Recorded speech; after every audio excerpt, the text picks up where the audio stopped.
rawatina rapport commission comptabilité et contrôle bi nga xamante ne daanaka bokk na si li nga xamante ne moom moo jur waxtaan yu bëri yi nga xamante ne jamono ji ñu ngi koy daal di gis ci place publique bi ba mu xaw a indi tuuti xëccoo wala bokk buñ ko mën a jàppee noonu ab réeroo bu ndaw ci diggante yenn ci ay député yoo xamante ne ñoo fare ci biir groupe parlementaire bi di PASTEF muy commission comptabilité et contrôle bi nga xamante ne honorable député Guy Marius Sagna moom dafay daal di demander lan moo tax boobu ba léegi génnewuñu li nga xam ne mu di rapport yooyee mu cité ay période yoo xamante ne benn ñaar ba ñetti période yoo xamante ne boobu ba léegi ñu ngi xaar rapport yi lee lu tax génnewuñ ko ba mu sax mu laaxaale ci leneen loo xamante ne mën nañu wax ne foofee ci assemblée nationale mu ngi ko fay daal di ñaawlu ba tey mu xaw a jur ab xëccoo tuuti tey bu ñu waxee rapport yooyu lee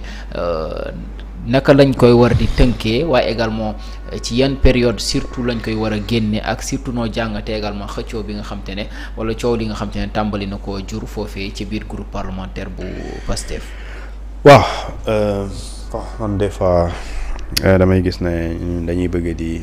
politique. mais par exemple tey nga coow bu amee bul xool nit ki chemise bu mu sol wala mu may kenn da ngay xool lu mu wax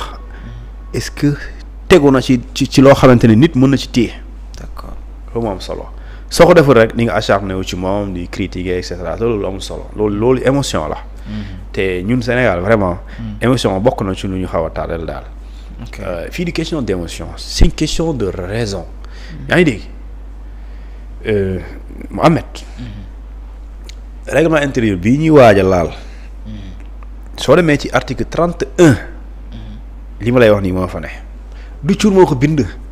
député yi seen bopp ñoom ñoo voté loi boobu. ci tudd mooy règlement intérieur de l'Assemblée nationale. mu article 31 nee na. ñu ngi koy tuddee article boobu. li ñu tuddee la commission de la comptabilité et de contrôle.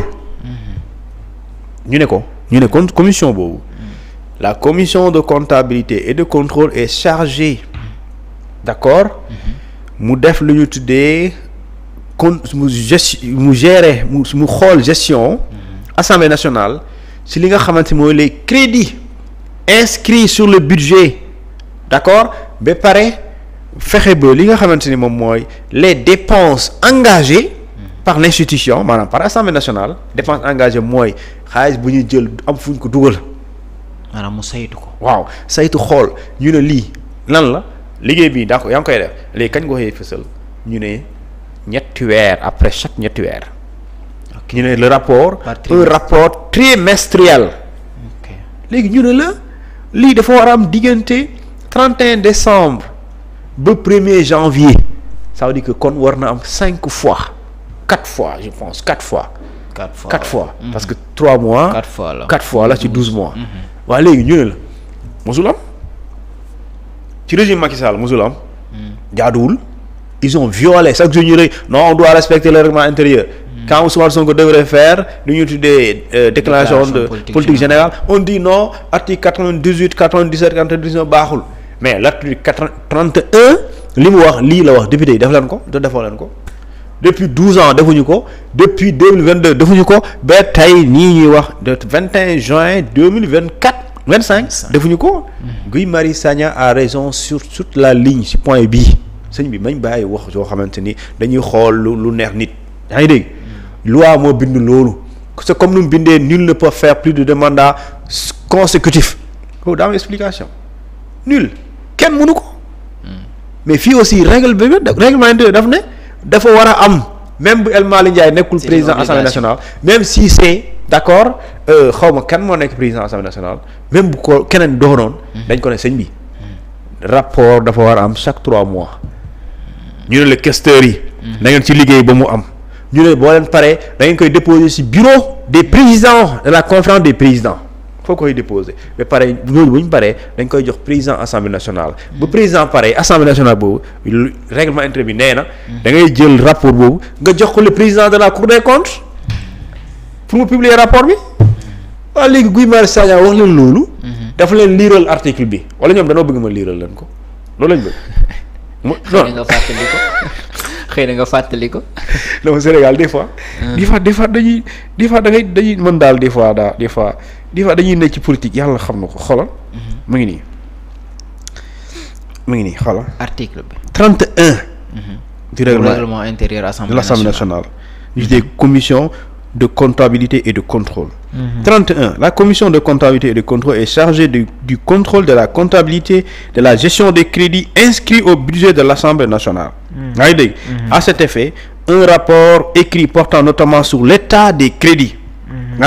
et la situation de dépenses engagées doit être fourni par les caisses à la fin de chaque trimestre. ñu koy xanaa leer na ñu ne la commission est habilitée à prendre connaissance des documents comptables correspondants. La commission de comptabilité et de contrôle dépose un rapport trimestriel et le compte annuel sur le bureau de l'Assemblée nationale. Celui-ci doit communiquer le contenu aux membres de la conférence des présidents. La commission de comptabilité et de contrôle, après rapprochement des comptes du trésorier avec la comptabilité tenue par les services de la questure,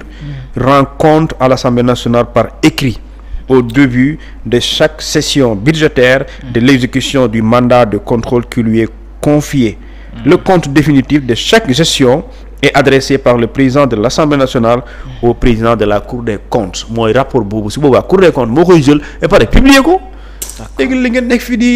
wax Guy Marius Sagna et cetera lu mu wax yoon moo ko wax ci côté bi yoon moo ko wax. léegi jox nañu suukar koor jox nañu suukar koor loolu beneen débat la dafa war a am léegi nga bëgg ko ci mere. léegi ñi ko tontu. surtout la deuxième personnalité de l'Assemblée nationale du tontu boobu. Ismaïla du loolu sëriñ bi Ismaïla tontu bi mooy. yow Ismaïla tey bu El Malick Ndiaye absenté woon moo ma koy remplacer. parce que mu nekk la deuxième personnalité de l'Assemblée nationale. waaw léegi nga nekk deuxième personnalité de l'Assemblée nationale yow règlement intérieur bi nee na la. chaque année wala chaque trimestre dañ la war a indil document léegi bu ñu la ko indilee yow annuellement liñ ci tëgg ci ay audit li ñu tuddee ko contrôle lépp ñu wax ci ni mu demee rapport boobu da nga koy jël nga jébbal ko le président de la Cour suprême de la Cour des comptes. C'est-à-dire que si El Malick Ndiaye était absent. d'accord te nekk fii rapport bi war a ñëw te ñu bind ko c'est ce même Diallo mooy jël document bi yóbbu ko Cour des comptes. waaye loolu war a am amul waa ji ne dafay am nga naan non da nga am agenda caché quel agenda caché mais quand même il faut qu'on arrête non quand même il faut qu'on arrête quand même kii lu mu wax c'est le peuple sénégalais ñoom ci seen tour la ñuy voté un règlement intérieur bi moo wax lii guy war yi wax léegi nag politiquement bon si tu veux de toute façon le Sénégal en tant que peuple amul lu mu ciy perte parce que askan bi li ñuy def ci seen tour d'accord dafa war a leer mënoo vouloir des comptes pour ay agence pour ay lu ñu tuddee ay nga bëgg mu am ci OFNAC nga bëgg mu am ci LONASE nga bëgg mu am ci direction yi nga bëgg mu am ci ministères yi d'accord Cour des comptes génnee rapport ci li ñu tuddee Covid-19 nga kontaan ne woy dafa war a leer waaye nga bañ li Assemblée nationale dafa war a leer loi bi moo ne Assemblée nationale dafa war a leer comme audit te Cour des comptes boobu def audit def lu ñu tuddee publication de rapport doit faire la même chose il faut qu'on arrête des fois il faut qu'on arrête de divertir les Sénégalais ça c'est du divertissement c'est pas intéressant ça c'est pas intéressant les priorités sont ailleurs dañu war a nekk dans une logique de lu ñu tuddee de constance dans une logique de transparence qu'on évite ces détails là d'accord maintenant les autres sujets mën nañ ci waxtaan mais Ben tu peux pas aujourd'hui dénoncer les pratiques anciennes à l'Assemblée nationale parce que baaxuñu et tu viens là tu trouves des excuses waaw léegi ni ngay trouver excuse lu tax mënoo nangu ñee dañ doon trouver excuse comme yow mais loolu quand même il faut qu'on arrête ça léegi ay salaire député war nañu am oto waruñ ko am loolu beneen débat la léegi nag parce que politique yi aussi des fois il faut ñu jàng il faut ñu xam des fois di nga wax dara d'accord ci politique te faluwoo nga wax ko bi nga koy wax peut-être nattoo faisabilité bi mais boo toogee xam nga ne mënul nekk parce que man dama jàpp ne député moom vraiment war naa am oto d'accord parce que député nag dafa war am oto nit ki mënoo ko sant liggéey et pare doo ko jox moyen mu liggéey waaye ban oto c'est ça le débat ban oto mooy débat bi est-ce que c'est concevable que le Sénégal achète des voitures qui coûtent 1 milliard de francs CFA jamono ji et pourtant le président de la République dañ ko war a sécuriser mais est-ce que au nom de cette sécurité disons dañ ko war a jëndal ay oto une dizaine de voitures pour camoufler ñu ne comme li ñu tuddee le bit bu États-Unis d'accord xaw ma la bête xam nu ñu koy tuddee di bit est-ce que dañ ko war a jëndal oto yu mel noonu yoo xamante ni dafay contenir ba mu nekk 5 bu baax na mais amuñ moyen wala am nañ moyen mais soo ko ci dugalee di nga dem lebi de di nga dem lebi ci euro mois wala nga dem ci euro mois léegi nag yaay tànn léegi sukaru koor yi député yi tamit am na wala amul nañ leen jégal rek yéen sukaru koor yéen tamit amoo leen problème boobu yéen a ngi am salaire 2 millions d'autres sénégalais n'ont pas de salaire ñenn ñi am na sénégalais est-ce que xam na ñoo xamante ne 20 000 mooy seen salaire Sénégal xam nga loolu wala xamoo loolu am na sénégalais yoo xamante ni 20 000 mooy seen salaire di nga ne amul waaye am na man gis naa ko des sénégalais qui perçoivent 20 000 à la fin du mois toi tu as 2 millions kooku moo gën a yee lu ñu tuddee moo gën a yeeyoo ak lu ñu tuddee suukar koor quand même il faut quand même qu'on essaie d'avancer un peu quoi. Depuis 1960 on est en train de dénoncer ça. yaa nga ñëw nga ne da ngay def rupture. La rupture c'est d'effacer ce qui se faisait et qui n'est pas normal c'est aussi simple que ça. xëy na pour jeexal ci point boobu woo bi nga xam te ne woo nañ ko commission bi yor lépp lu jëm ci wàllum loi également par rapport ak ñu xoolaat règlement intérieur bi nga xam te ne avant ñoom bi ñu leen di installer bëri woon na coow loo xam te ne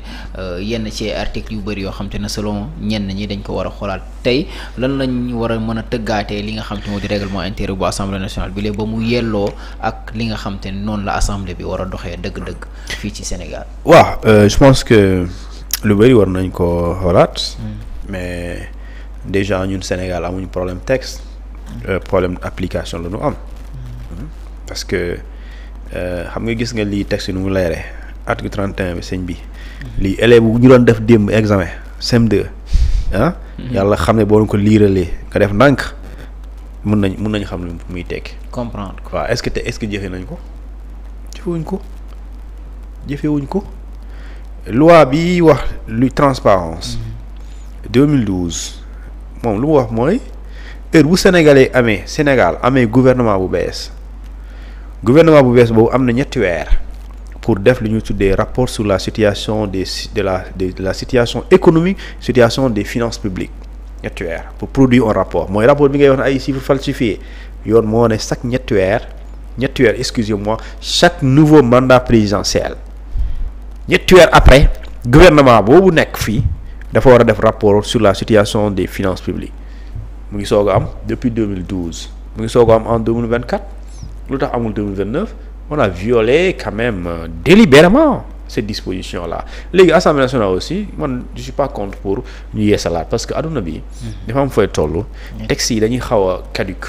dañuy xaw a jamono da leen di weesu léegi jamono bu leen weesoo nag da ngay dabu bi mooy su dee nee nañ la tey li nga xamante ni indi woon na fi coow te réglé wuñu ko mooy la parité ñu doon laaj parité kenn lañ koy appliquer est-ce que dañ koy appliquer à partir du poste du président de l'Assemblée nationale wala à partir du vice-président loolu indi fi coow parce que dañ ne le bureau de l'Assemblée nationale doit être paritaire mais paritaire à quel moment à partir de quel moment mais loolu dafa war a leer à partir de quel moment parce que soo waxee président de l'Assemblée nationale poste bi benn kese la d'accord léegi su ki ciy topp góor wala jigéen les commissions yi ni leen di nattee ni leen di élire loolu aussi dañ ko war a xoolaat léegi nag loolu je pense que sans compter même les articles 99 17 et 98 bi nga xamante ni dafay waxaale motion de censure beneen bi wax lu ñuy tuddee déclaration de politique générale beneen bi wax lu ñuy tuddee vote de confiance léegi surtout lu ñuy tuddee déclaration de politique générale xam nga déclaration de politique générale la constitution daf ko wax par principe daf ne le premier ministre doit le faire c'est une obligation mais quand bi constitution wax il doit le faire waxul il doit le faire dans un délai de sans préciser voilà préciser wul dara léegi règlement intérieur bi daf ne da koy def waaw li constitution wax da koy def su ma juumlee 3 mois xaw ma ñaata jour buñ ko 100 jours waaw 100 jours xaw ma 90 jours bon ça c'est 3 mois en tout cas bu ñu ko tabbee mais yooyu dañu war a fexe ba ñu am loo xamante ne lu leer la et non lu ñuy junj parce que texte gën ko junj sinon boo ko defee rek day indi ay distinction mooy amee dina man nii laa ko gisee journée man noonu nii laa ko gisee alors dafay bëri interprétation alors que warul nekk noonu déedéet loo xamante ni luy texte la dafa war a leer ñëpp am ci une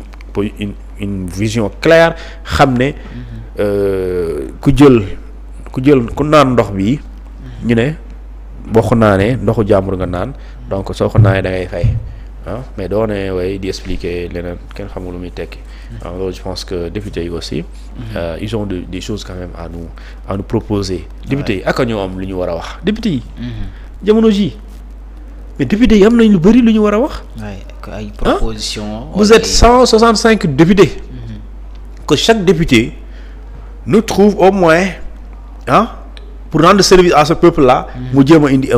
une proposition de loi. boo xamante ni dafay aller dans le sens d'améliorer les conditions de vie des Sénégalais. soo mënee indi proposition de loi demal ci dëkk bi nga dëkk. d'accord soo fa demee au moins bu la neexee di nga am 10 problèmes yoo xamante ni. d'accord gouvernement bi mu yëgu ko wala xamu ko. soo ko tegee ci table bi ñu indi ci solution waxal ak ñooñu loolu mooy débat bi mais nekk fi di xuloo ay sukaru koor. yow 2 millions yi lay fay jëlal 1 million nga jënd sukaru koor ngay xaar ay sukaru koor gars yi nee na jëluñu gis naa ko déglu nee na joxuñ leen sukaru koor waaye Arabie Saoudite ñoo leen may sukaru koor après ñu séddoo ko ñoom seen biir. bu leen léegi Arabie Saoudite bu leen mayee sukaru koor léegi député yi ne leen unanimité ngeen ne waaw may nañu quoi léegi ñu ngeen ko jël jox ko Sénégalais yi gën a nekk situation ñu gën a nekk ci soxla ñu jox leen ko loolu la ma ko gën a rafet. lan moo ko gën a rafet. d'accord après tu vas dire non suñ ma joxee du ma ko rejeter parce que damaa sonn ci mbir mi kon de bu dee loolu la Sonko xanaa dinaan man damaa sonn ci mbir mi parce que man tëj nañ ma fii dañ ma yóbbu moo li ñu tuddee barricade nañ ma 55 jours kon man léegi xaaral ma jël